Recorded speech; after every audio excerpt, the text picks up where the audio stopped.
예배를 준비하고 하면서 늘 제가 묵상하는 것 중에 하나는 하나님께서 우리를 이 땅에 살면서 예수님을 믿고 그리고 하나님께 가까이 하게 하신 이유는 뭘까? 그런 생각을 자주 묵상을 합니다. 왜 여기 살게 하셨을까?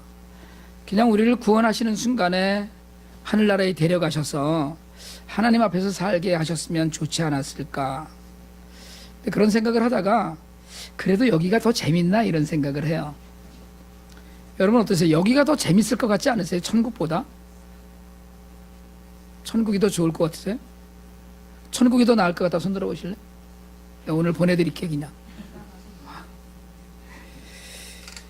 저는 천국이 더 좋을 것 같아요. 그런데 재미는 여기가 더 있을 것 같아요. 훨씬 재미있을 것 같아요. 아주 예전이죠. 정말 옛날이죠. 제가 중고등부 때 크리스마스 때는 밤을 새워서 곰발바닥 손발바닥 이러면서 놀았거든요. 밤새워서. 뭐가 그렇게 재밌었는지 몰라요. 그냥 뭐 특별한 것도 없어요. 제가 뭐 다들 아시니까 그냥 얘기를 해도 되겠지만 한동안 자라서는 정말 예수 믿는 사람들은 어떻게 술도 안 마시고 밤을 새나 뭐 이런 생각이 들었거든요. 뭐가 재밌었을까? IT 학생들을 여름에 데리고 가면은요, 그 여름팀은 첫날 저녁부터 새벽에 3시까지 놉니다. 새벽에 3시까지 놀고 아침 6시에 일어나서 할 거 다 하고 그리고 이제 고아원 이동할 때 차에서 자요. 그냥 쭉 주무십니다, 다들. 전화기도 없고 컴퓨터도 없고 그런데 재미있게 놀아요. 세상이 그래요. 있다는 생각이 많이 들어요. 재미있는 일들이 굉장히 많아요. 천국이 더 좋겠지만 가끔 천국은 좀 보링하지 않을까 이런 생각이 들어요. 좋은 것만 있을 거 아니에요. 좋은 것만. 세상은 재밌고 천국은 좋다 이렇게 생각이 드는 거죠. 좀 아플 때도 있고 사람이 살다 보면 슬플 때도 있고 우리가 그러다 보면 그게 지나서 뭐가 된다고 그래요? 추억이 된다고 그러잖아요. 추억은 아름답고 그래서 과거로 돌아가고 싶지는 않지만 그래도 여기가 재밌는 것은 좀 굴곡이 있어 더 있지 않을까 이런 생각이 들어요. 그래서 하나님께서는 재미 좀 즐기다가 오라고 그러셨을까 그런 생각도 좀 하고요. 우리 평균 수명이 있으니까 20살에 구원받았다고 20살에 홀딱 데려가시면 그것도 또 뭐 하시니까 그냥 평균 수명까지는 다 잘 살다 와라 이러시는 건 아닐까 뭐 이런 생각도 좀 합니다. 그런데 예수님께서는 하나님 나라가 우리에게 임했다고 하셨어요. 이건 무슨 얘기냐면 지금 우리가 하나님 나라에서 산다는 거예요. 지금 내 안에 하나님 나라가 있다는 것. 지금 이곳 미국 뉴저지에서 우리는 하나님 나라의 백성으로 살고 있어요. 그러니까 어느 나라에 사느냐, 어느 나라의 백성이냐는 이야기는 그 나라의 법을 적용받느냐 하는 문제죠. 누구의 통치를 받고 있느냐라는 문제고요. 우리는 하나님 나라의 백성이기 때문에 하나님의 통치를 받고 하나님의 법을 지키고 하나님의 말씀을 듣고 삽니다. 그렇지만 그렇다고 해서 우리가 미국의 법을 어기고 미국 정부의 통치를 받지 않고 미국에서 하는 모든 것들을 우습게 여기면서 산다는 건 아니거든요. 우리가 육신을 입고 사는 한 이 땅에서도 살아야 되는데 그러면 우리는 이 땅의 법 또한 지키고 살아야 돼요. 그러니까 이 땅의 시민으로 성실하게 그리고 하나님 나라의 백성으로 당당하게 우리는 그렇게 이중 국적자로 지금 삽니다. 근데 여러분 하나님 나라의 백성이라는 증거는 뭡니까? 미국 사람이든 한국 사람이든 국적이 있으면 무슨 주민등록증이든 여권이든 뭐 또 운전면허증이든 이런 것들이 있어서 그 나라의 사람인 것이 증명이 되잖아요. 근데 하나님 나라의 그 백성이라는 증거는 뭡니까? 뭐 증명서 있으세요? 하나님 나라의 백성이라는? 근데 사실은 예수를 믿으면서 우리는 하나님 나라의 백성이라고 얘기하잖아요. 근데 혹시 증명서는 없으세요? 갖고 계신 거? 그럼 다 가짜 아니에요? 아무것도 없는 거 아니에요? 세례받은 증서입니까? 세례 증서가 하나님 나라의 백성이라는 증거예요? 뭘로 알 수 있을까요? 뭘로 우리가 하나님 나라에 나는 하나님 나라의 백성입니다를 뭘로 보여줄 수 있을까요? 우리 내적인 성도들의 내적인 삶의 증거로는 성령 세례를 우리가 이야기합니다.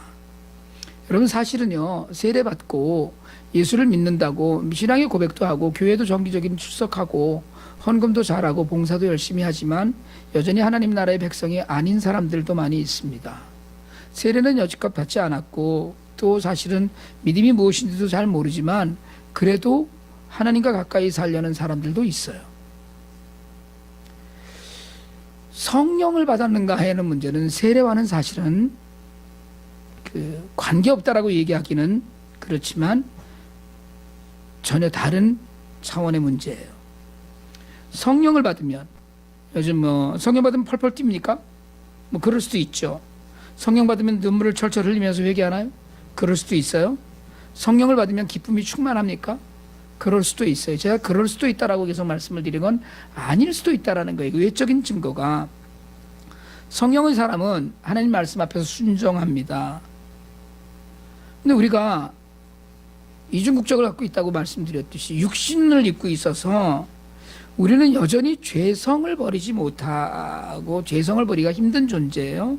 그래서 성령의 사람으로 세상을 살면서도 때로는 죄에 넘어지기도 하고 때로는 아픔에 갇히기도 합니다. 물론 성령의 사람은 죄에 넘어졌을 때 회개하고 그걸 돌이키고 다시 회복하고 이러죠. 성령의 사람은 눈물로 회개도 하고요. 뜨거운 마음으로 하나님을 찬양하기도 합니다. 그리고 성령 충만할 때 잠잠히 하나님의 말씀에 귀 기울이기도 하고 하나님의 은혜를 사모합니다. 그러니까 하나님이 좀 가까이 계시면 좋겠다라고 그렇게 생각하면서 살아요.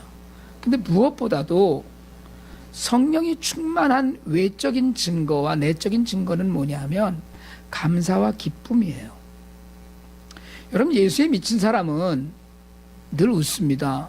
이 미친 사람들이 늘 웃고 살거든요. 사실은 물론 웃고 울고 그런 감정의 폭이 깊고 넓어져요. 감사와 기쁨이 넘치는 감정이 성령으로 오시죠. 그래서 성령의 사람은 그 기쁨을 누구하고든 나누고 붙들고서 나누고 싶어 해요. 여러분 감사하면 좋은 일이 있으면 한턱 낸다 그래요. 한턱 낸다. 뭘 좀 이렇게 좋은 일 있는데 한턱 내야지. 교회에 요새 차 바꾼 분들이 있는데 우리는 옛날에 그런 거 했거든요. 뭐 해서 차 바꾸면 뭐 했는데? 착차식 이런 거 해갖고 밥 사고 이래야 되는데 그걸 안 하는 분들이 있더라고요. 애기 낳고 너무 좋아서 밥 하잖아요. 내가 최연수 자매들어 애 100일이 며칠이지 그랬더니 날짜 때문에 또 한참 우리가 계산을 했었어요. 뭔가 이렇게 나누고 싶어 하는 것 좋으면 옛날 얘기입니다만은 임동규 집사님 댁따님이 MIT 합격을 했어요. 합격 통지를 받은 날부터 3번을 뜯어 먹었습니다. 전 교인이. 그러고 나는데 하버드 합격 통지서가 또 온 거야. 미안해서 그땐 2번밖에 못 먹었네. 나누고 싶은 거예요. 좋은 일은 어떻게든. 여러분 지금 살고 있는 모습 가운데 가장 중요한 성령의 증거는 이타적인 삶, 남을 위해서 뭘 할까?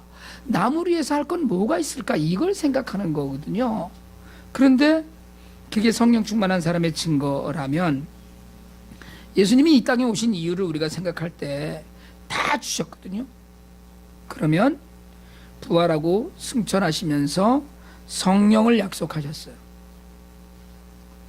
곧 성령을 약속하셨다는 건 성령을 받으면 성령이 임하시면 예수님 닮은 모습으로 세상을 살아갈 힘이 생긴다는 것이고 예수님 닮은 모습으로 살 수 있는 능력이 생긴다는 뜻이기도 합니다. 그런데 오늘 우리가 읽은 성경의 바로 앞부분에 오늘 우리가 읽은 본문의 바로 앞쪽에 사도행전 2장에서 오순절날 제자들이 모여서 열심히 기도를 하는데 성령이 불의 혀처럼 갈라진 모습으로 각 사람 위에 임했습니다.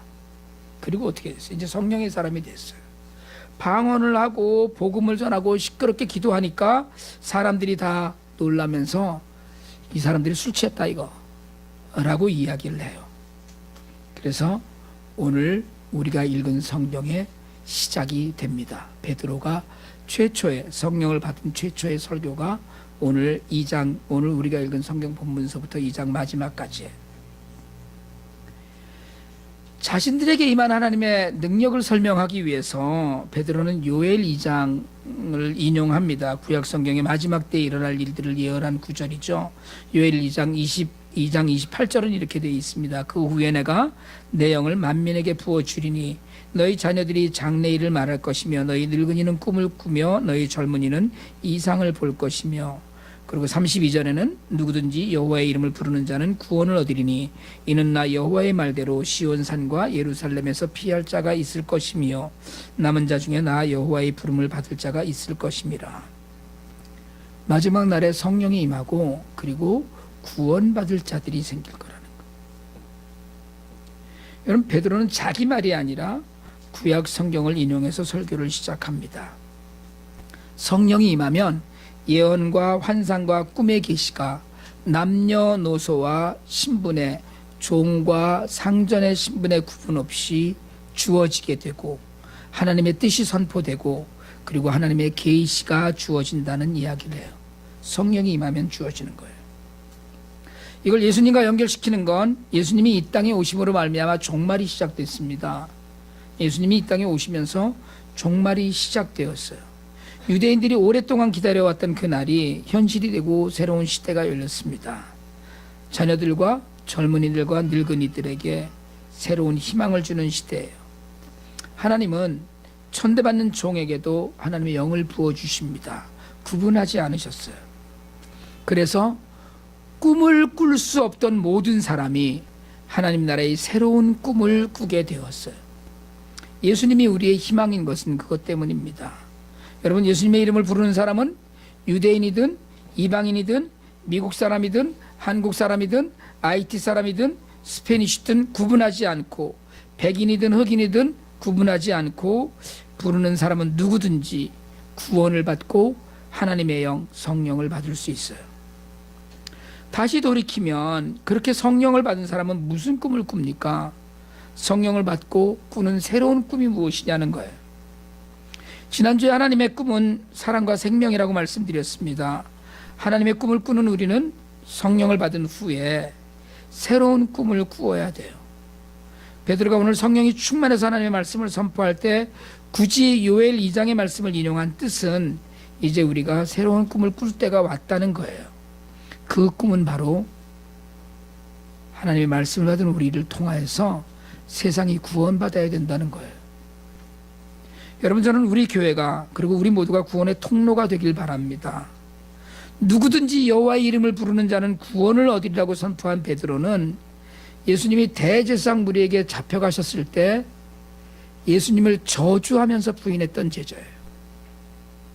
예수님이 십자가에 달리실 때 먼 발치에서 두려움을 받고 바라보던 자입니다. 그런데 성령 충만해서 인용한 환상과 꿈이 다른 이들에 대한 구원이에요. 차별이 없는 구원입니다. 이후에 베드로의 설교를 들은 사람들이 우리가 어찌할 거라고 통탄했을 때 예수 그리스도의 이름으로 세례를 받고 죄 사함을 받으라고 이야기합니다. 그리고 성령의 선물을 받는다고 이야기했어요.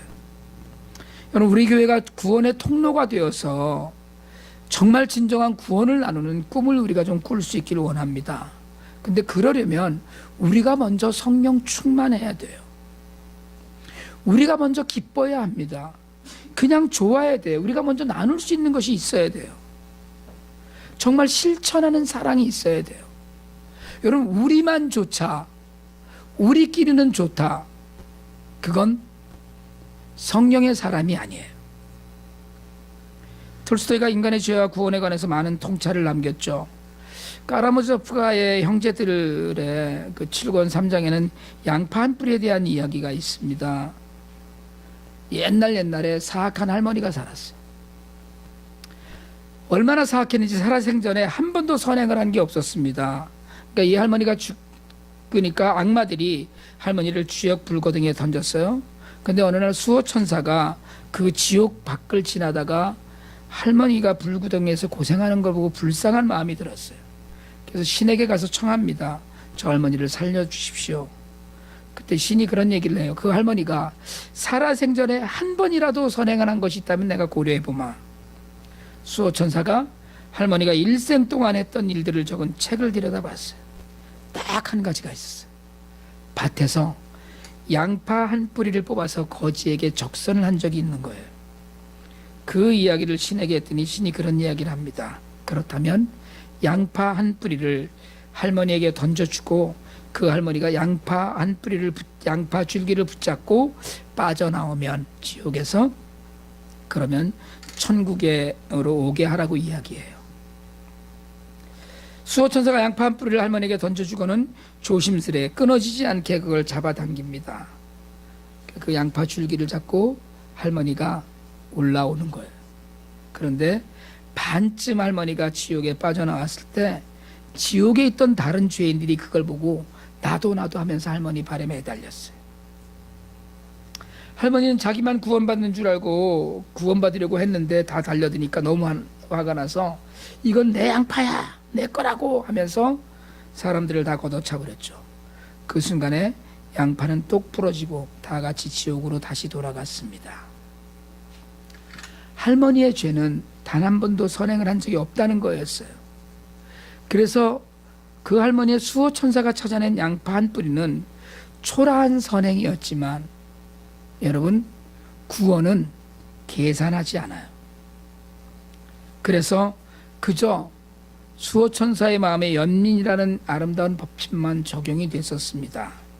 그러나 양파 한 뿌리는 구원의 가능성일 뿐이지 구원을 자동으로 보장하지 않아요. 할머니는 그 양파 한 뿌리로 자신이 천국행 티켓을 탔다고 착각했습니다. 그래서 다른 죄인들이 매달렸을 때 나를 구원해 주는 것이 너희를 구원하는 것이 아니라고 발길로 찼어요. 고립과 교만은 우리를 천국이 아닌 지옥으로 인도합니다. 까라마주카의 형제들에서 안류사가 존경하는 조시마 장로가 그런 사랑을 이야기하죠. 공상적인 사랑과 실천적인 사랑입니다. 여러분, 공상적인 사랑은 말로 하는 쉽고 기분 좋은 사랑입니다. 사랑한다는 느낌이나 감정이에요. 대표적인 게 뭐냐면 공상적인 사랑의 대표적인 것이 인류 사랑입니다. 그 자체는 멋진 가치가 있어요.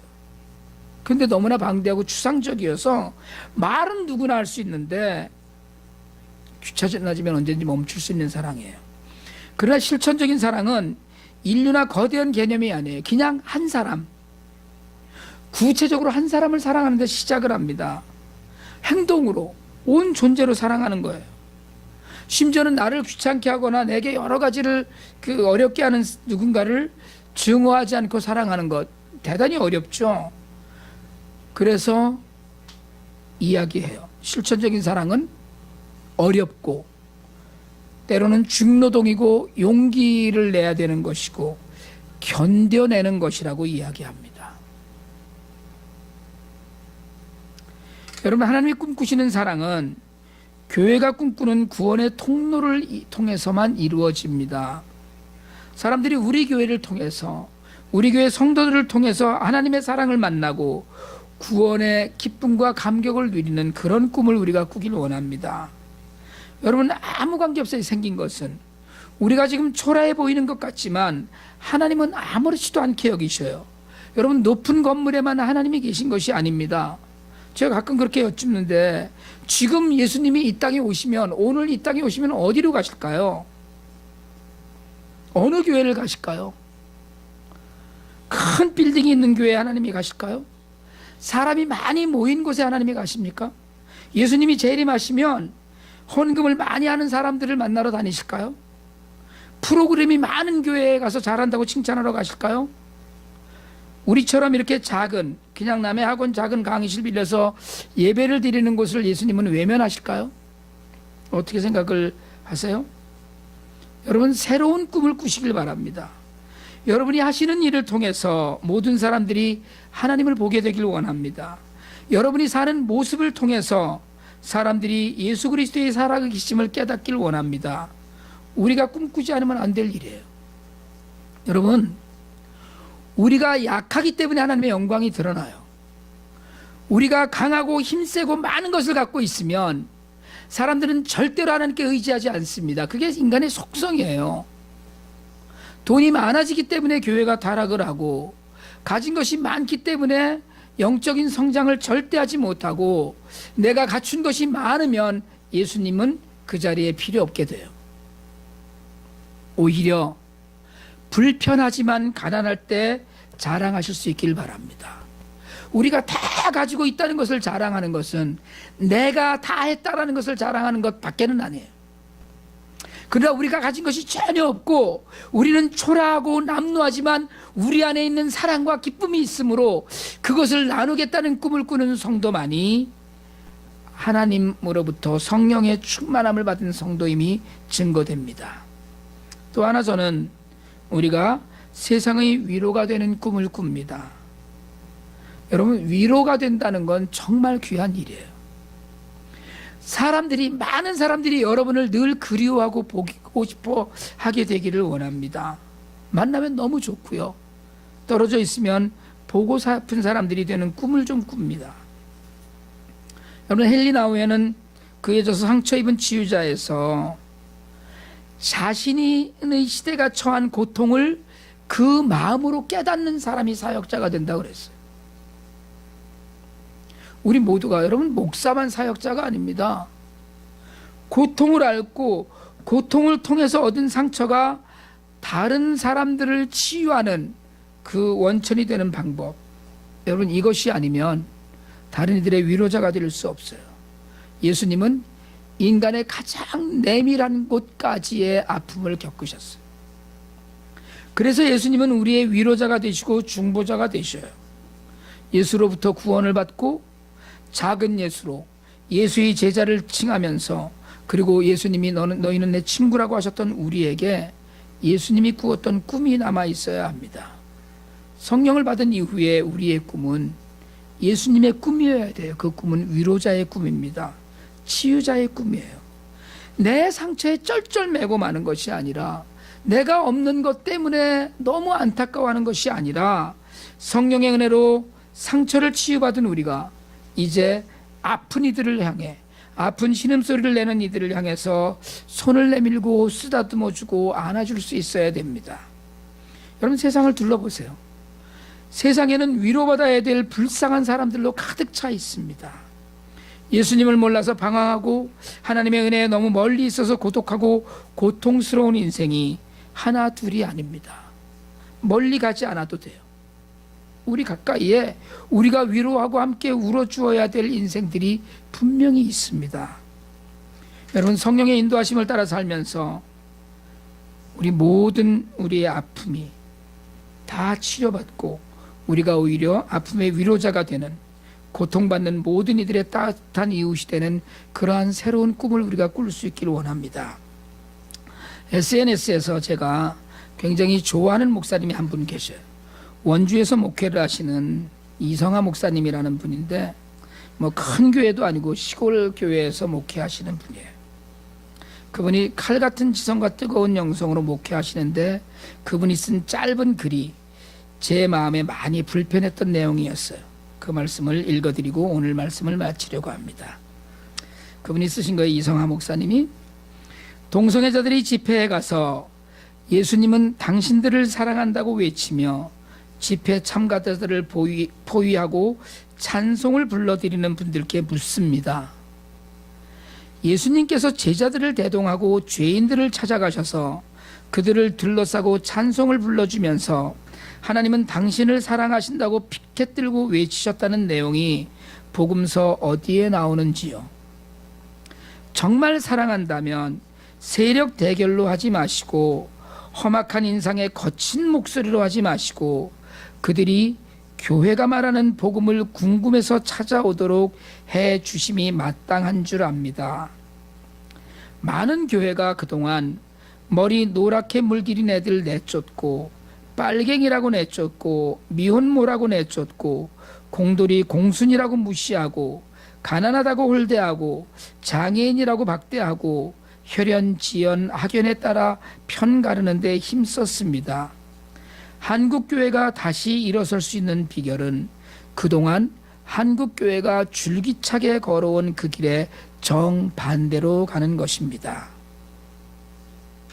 여러분, 이게 우리가 새로운 꿈을 꾸어야 하는 이유입니다. 그동안 우리가 잘못 믿어온, 잘못 살아온, 잘못 배워온, 그래서 예수님의 가치와는 전혀 관계없는 수많은 내 만족의 복음을 버리고, 여러분, 바라기는 우리 교회가, 우리 모두가 다시 한번 이웃을 돌아보는 꿈을 꿀 수 있기를 원합니다. 기도드리겠습니다.